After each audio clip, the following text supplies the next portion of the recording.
নমস্কার বন্ধুরা, Prius cooking হাবে সবাইকে স্বাগত জানাই। আজকে ফুলকপির আরও একটা নতুন রেসিপি নিয়ে চলে এসেছি। তবে বন্ধুরা, আজকে আমি ভিডিওর প্রথমেই আপনাদের কাছে ক্ষমা প্রার্থী, কারণ আমার গলা একদমই বসে গেছে। তো এই গলাতেই আপনাদেরকে ভয়েস দিচ্ছি। তো বন্ধুরা প্লিজ একটু অ্যাডজাস্ট করে নেবেন। আমি আপনাদের কাছে তার জন্য আগে থেকেই ক্ষমা চেয়ে নিলাম। এই রেসিপিটার জন্য আমি একটা কড়াইয়ের মধ্যে কিছুটা জল গরম করতে দিয়েছি, তার মধ্যে একটু লবণ দিয়ে দিলাম কেটে রাখা ফুলকপি। এখানে আমি একটা ছোট্ট সাইজের ফুলকপি একদম ছোট ছোট করে কেটে এর মধ্যে দিয়ে দিলাম। খুব সামান্য ভাপাবো, বেশি কিন্তু ভাপাবো না। একবার ভালো করে ফুটে গেলেই এটাকে বন্ধ করে জল ঝরিয়ে নেবো। এতে করে ফুলকপি খেলে যাদের গ্যাসের সমস্যা হয় সেটাও হবে না, আর ফুলকপির মধ্যে যদি কোনো পোকা থাকে সেটাও মরে যাবে। তো ভালো করে একবার ফুটিয়ে তারপরে আমি জল ঝরিয়ে নিয়েছি। এখানে একটা কড়াই চাপিয়ে নিলাম। কড়াইয়ের মধ্যে দিয়ে দিলাম 1.5 চামচ সর্ষের তেল। রান্নাটা আমি সর্ষের তেলেই করছি, আপনারা আপনাদের পছন্দ মতো যে কোনো তেলেই করে নিতে পারেন। আর এই রেসিপিটা সম্পূর্ণ নিরামিষ একটা রেসিপি, খেতে কিন্তু দুর্দান্ত হয় বন্ধুরা। আপনারা ভাত, রুটি, লুচি, পরোটা যে কোনো কিছুর সাথে কিন্তু এই রেসিপিটা খেয়ে দেখতে পারেন। তো তেলের মধ্যে দিয়ে দিলাম খুব সামান্য একটু হলুদ গুঁড়ো। এরপর দুটো মাঝারি সাইজের আলু আমি কেটে রেখেছিলাম ছোট ছোট করে, সেই আলুটা এই তেলের উপরে দিয়ে দিচ্ছি। যেহেতু এখন নতুন আলু, তাই আলুর খোসাটা কিন্তু সম্পূর্ণটা আমি ওঠাইনি। তো এই আলুটা দিয়ে হালকা করে একটু ভেজে নেব। আপনারা চাইলে কিন্তু তেলের পরিমাণটা একটু বেশি দিয়েও আলুটা ভেজে নিতে পারেন, তবে আমি আজকের রেসিপিটাতে একটু কম তেল ব্যবহার করেছি। তো আলুটা এখানে হালকা করে ভেজে নিয়েছি, আর আলুটা কিন্তু এখানে প্রায় আমাদের 30% থেকে 40% মতো সেদ্ধ হয়ে গেছে। তো এবার আলুটাকে আমরা এই কড়াই থেকে তুলে নেব। সব আলু তুলে নিয়েছি। ওই তেলের মধ্যেই দিয়ে দেবো ফুলকপিটা। ভাপিয়ে রাখা ফুলকপিটা আমি এবার তেলের মধ্যে দিয়ে দিচ্ছি। ফুলকপিটা কিন্তু বেশি সেদ্ধ করা যাবে না বন্ধুরা। ভাপানোর সময় ফুলকপিটা জাস্ট একবার ফুটে গেলে ফুলকপিটাকে বন্ধ করে দিতে হবে। বেশি সেদ্ধ হয়ে গেলে কিন্তু তখন গলা গলা হয়ে যাবে, তখন কিন্তু রেসিপিটা খেতে একদমই ভালো লাগবে না। এবার আমি ফুলকপির ওপরে দিয়ে দিচ্ছি খুব সামান্য একটু হলুদ গুঁড়ো। হলুদটা দিয়ে ভালো করে এবার আবারও খুন্তির সাহায্যে ফুলকপিটাকে একটু নাড়াচাড়া করে দিচ্ছি। আর গ্যাসের ফ্লেমটা কিন্তু এই সময় একদম মিডিয়ামে রাখবেন। মিডিয়ামে রেখেই এই রান্নাটা করে নিতে হবে। তো ফুলকপিটা হালকা একটু কালার চলে আসলে তারপর আমরা এই তেল থেকে তুলে নেব। আর এদিকে ফুলকপিটা হালকা একটু ভাজা হোক, একটা মশলা আমরা রেডি করে নেব। একটা ছোট্ট পাত্রের মধ্যে নিয়েছি আমি 4-5টা মতো কাজু, আর নিয়েছি 2 চামচ চালমগজ। এটা আমরা একদম মসৃণ করে বেটে নেব। এইদিকে দেখুন ফুলকপিটা কিন্তু হালকা করে কালার চলে এসেছে। এবার ফুলকপিটাকে আমরা তেল থেকে তুলে নিচ্ছি। কড়াইয়ের মধ্যে আবারও দিয়ে দিচ্ছি কিছুটা তেল। তো আমি আবার 1 চামচ তেল দিয়ে দিলাম। তো তেলটাকে খুব ভালো করে একটু গরম করে নিতে হবে। এবার আমরা দিয়ে দেবো ফোড়ন। তো ফোড়নের জন্য আমি দিয়ে দিলাম 1/2 চামচ গোটা জিরে, আর এর মধ্যে দিয়ে দিচ্ছি গোটা গরম মশলা, এলাচ, দারচিনি আর লবঙ্গ। ফোড়ন থেকে খুব মিষ্টি একটা সুগন্ধ বেরোবে বন্ধুরা, আর এলাচের মুখটা অবশ্যই করে ফাটিয়ে ব্যবহার করবেন এখানে। এবার আমি দিয়ে দিচ্ছি শুকনো লঙ্কা।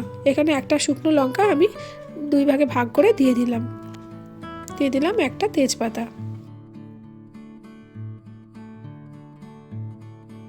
এর মধ্যে এবার দিয়ে দিচ্ছি আদা আর কাঁচা লঙ্কা আমি বেটে রেখেছিলাম, সেটা ছোট চামচের 4 চামচ এখানে ব্যবহার করলাম। এর মধ্যে কিন্তু কোনো রকম পেঁয়াজ রসুনের ব্যবহার হবে না বন্ধুরা, সম্পূর্ণ নিরামিষ হবে এই রেসিপিটা। গ্যাসের ফ্লেমটা একদম লোতে রেখেছি। এবার দিয়ে দিচ্ছি 1/2 চামচ ধনে গুঁড়ো, 1 চামচ জিরে গুঁড়ো। কালারের জন্য দিয়ে দিচ্ছি কাশ্মীরি লঙ্কার গুঁড়ো 1 চামচ। বন্ধুরা আমি যেহেতু আদার সাথেই লঙ্কা বেটে দিয়েছিলাম, মানে কাঁচা লঙ্কা, তো তার জন্য এখানে আর ঝাল লঙ্কার গুঁড়ো ব্যবহার করলাম না। দিয়ে দিলাম স্বাদ অনুযায়ী লবণ, আর দিয়ে দিলাম হলুদ গুঁড়ো। এবার এই মশলাটাকে ভালো করে কষিয়ে নিতে হবে। যেহেতু গুঁড়ো মশলা দিয়েছি তাই তলায় ধরে যেতে পারে, খুব সামান্য একটু জল দিয়ে দিলাম। যতক্ষণ না মশলা থেকে তেল ছাড়ছে ততক্ষণ পর্যন্ত মশলাটাকে খুব ভালোভাবে একটু কষিয়ে নিতে হবে। এই কষানোর ওপরে কিন্তু রান্না ডিপেন্ড করে বন্ধুরা। যত ভালোভাবে কষাবেন ততই কিন্তু রান্নাটা টেস্টি হবে। তো দেখুন আমার অনেকক্ষণ কষানো হয়ে গেছে, একটু তেল ছেড়ে গেছে মশলা থেকে। এবার দিয়ে দিচ্ছি কাজু আর চালমগজ বাটাটা। কাজু আর চালমগজ বাটাটা দিয়ে কিন্তু অনবরত নেড়ে যেতে হবে। যেহেতু কাজু আছে তাই তলায় কিন্তু এটা ধরে যেতে পারে। তাই খুব ভালোভাবে একটু কষিয়ে নিতে হবে। আর গ্যাসের ফ্লেমটা এখন একদম লোতে করে দিতে হবে। তো গ্যাসের ফ্লেমটা লোতে করে এই মশলাটাকে খুব ভালোভাবে কষিয়ে নিতে হবে বন্ধুরা। খুব সামান্য কয়েকটা উপকরণ দিয়ে একটা অসাধারণ টেস্টি ফুলকপির রেসিপি আজকে তৈরি করছি। আপনারা যে কোনো নিরামিষের দিনে কিন্তু এই রেসিপিটা বানিয়ে নিতে পারেন। তো মশলা আমাদের একদম কষা হয়ে গেছে, মশলা থেকে তেল ছেড়ে গেছে। এবার ভেজে রাখা আলু আর ফুলকপিটা এই মশলার মধ্যে দিয়ে দিচ্ছি। আলু ফুলকপিটাকে দিয়ে ভালো করে একটু কষিয়ে নিতে হবে, যাতে আলু আর ফুলকপির মধ্যে এই মশলার ফ্লেভারটা খুব ভালোভাবে ঢুকতে পারে।